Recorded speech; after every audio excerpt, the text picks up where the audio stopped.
I thought today was another good work day. I mean, really, the energy, the focus, trying to apply the things that we were putting in the meeting room, carrying that over to walkthroughs, individual, and then as we get out there for team. But I thought it was a good day all in all. I saw guys getting a lot of good work, continuing to compete, continuing to push, and ultimately got a great in a great spot for where we need to be in game week. But obviously we got two more days after this leading up to Saturday, so we got to make sure that we continue to grow and clean up some of the mistakes we've made.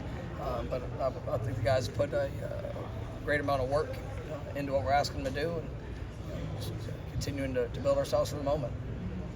Do you have to, depending on who's available, does that affect the game plan much? And not knowing exactly what different parts of the week? And how did you guys handle that last week?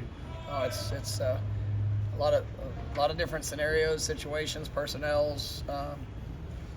We've said since we got here, and it's been true. I mean, this is an offense that's built for playmakers, and we have a lot of them.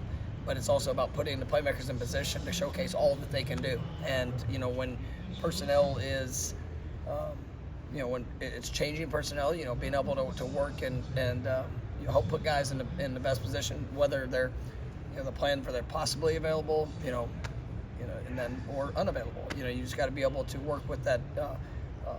Next man up mentality as a coach as well, and I think our staff's done a great job with that. And it's really in all phases, and so that's one of the things that makes it a little bit more challenging, and especially when you get like a week ago when you have we're down 5 receivers. I mean, and really limited even more than that in practice, which was challenging. But you just try to put together plan A through however many letters you can count, and go apply it whenever it kicks off. How is Keon coming along? Who's that? Keon Coleman. You're asking about his. How's he progressing? Great. He looks wonderful. He's doing good. I mean, we're obviously continuing to see as guys progress during the week. Just exactly where they'll be at. But I think we're seeing positive strides with a lot of guys. Jaron Jones, who was out last week, and he's gotten back and looking good. So I think we're trending the right way, and we'll see where it is as we get closer to kickoff. So like in a situation last week where you guys go to Ja'Kai early in the week and talked about playing outside, if it didn't look good during the week, would you have scrapped it, or how do you evaluate that kind of thing? I knew it would look good. Knew it was good. Yeah, you evaluate all options, and obviously, and every receiver in our offense, we're not like you're an outside receiver, you're an insider. I mean, they all have to do multiple things. Some guys might find themselves in a spot more times than other, but we don't. I don't really like recruiting or going after guys that can just do one thing. If that's the case, I mean, there's other good offenses to play, but it's probably not this one. I mean, I want to be able to showcase all guys all that guys can do, and so I mean, we had a pretty good sense of what it would be, and help put him in the best position.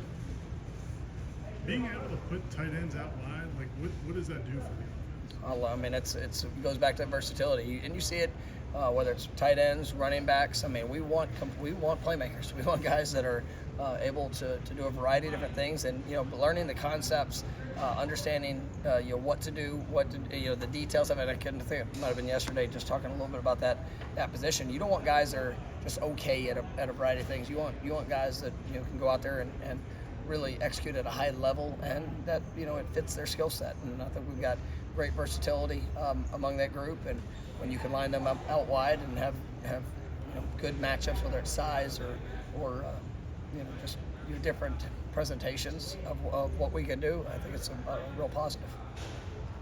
It's such an emotional game. How does your team go out there and play with controlled emotion and not? I mean, you prepare emotionally, and I mean that's one of the things I've been pleased with at practice. I mean, and that's one of the reasons we coach the way we coach and we do what we do is, I want to push all emotion. I want to see, as much as we can get from here, and then to see them be in control, to see them be able to, apply the finest of details, in the moment. And there's still nothing like it when you run out of that tunnel and what that's going to be. You simulate it as best as possible, but we try to prepare for it every day. When they went to the playoff, I think there was some fear that maybe rivalry games would lose some of their juice because everything was about the playoff. And I know you guys have bigger goals ahead of you, but you speak about the importance of the rivalry.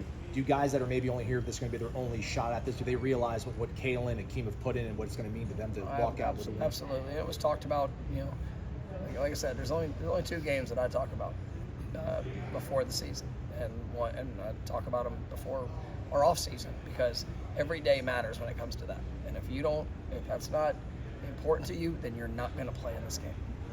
Because you will get exposed. I mean, this game takes everything that you have.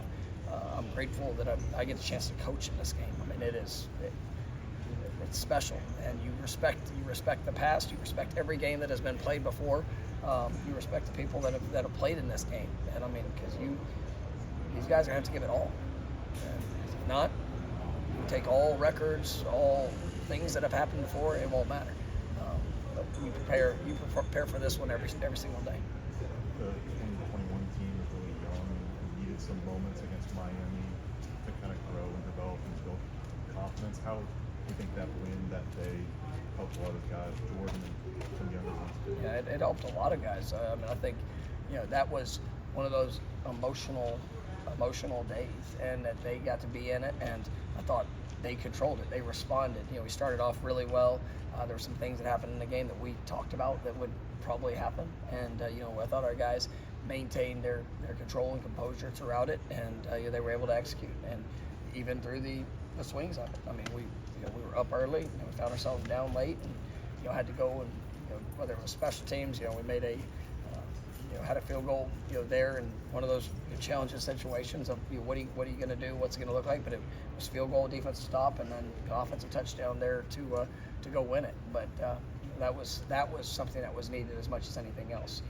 To be in that game, to have to show all the preparation, to show all the investment and the work for the payoff of how that game played out, just as much of just the game in general. So it was really big.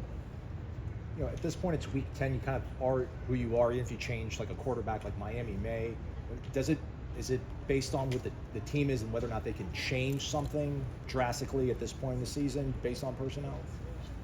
So you're asking me our preparation for them based off their personnel? I guess just you've seen what they are on film. Is that what you expect, or is there something they could probably radically do with a new quarterback in a week's time? I mean, we're preparing for Van Dyke to play. I mean, that's like I know I mentioned it yesterday. I was asked about it. If there's something different, we've seen Emory has started the whole Clemson game, so we've got our thoughts there, and obviously that was a big win for them. But we'll have plans for all things that we could see. But there's been plenty of times you get into a game, and we saw it early in the season that guys would maybe do certain things that they haven't shown before. We'll adapt, adjust, and go get it done, and go be able to execute to the rules and the things that we've been working on. And I've got a lot of confidence in what our team will do if we need to adjust. With Ryan went to kick a field goal early in practice. You guys had a noise, you called timeout, even though it's a home game this week, just trying to create pressure, team pressure. Every day. Like, I don't care if home, away. I mean, we're this is one of the things that's big on our communication. Defensively, we need crowd noise. So this needs to be rocking Saturday.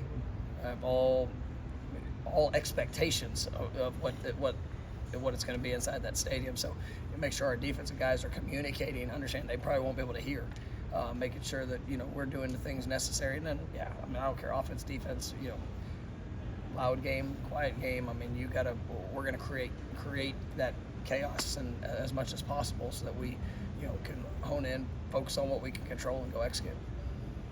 You're good? Thank you guys. Coach.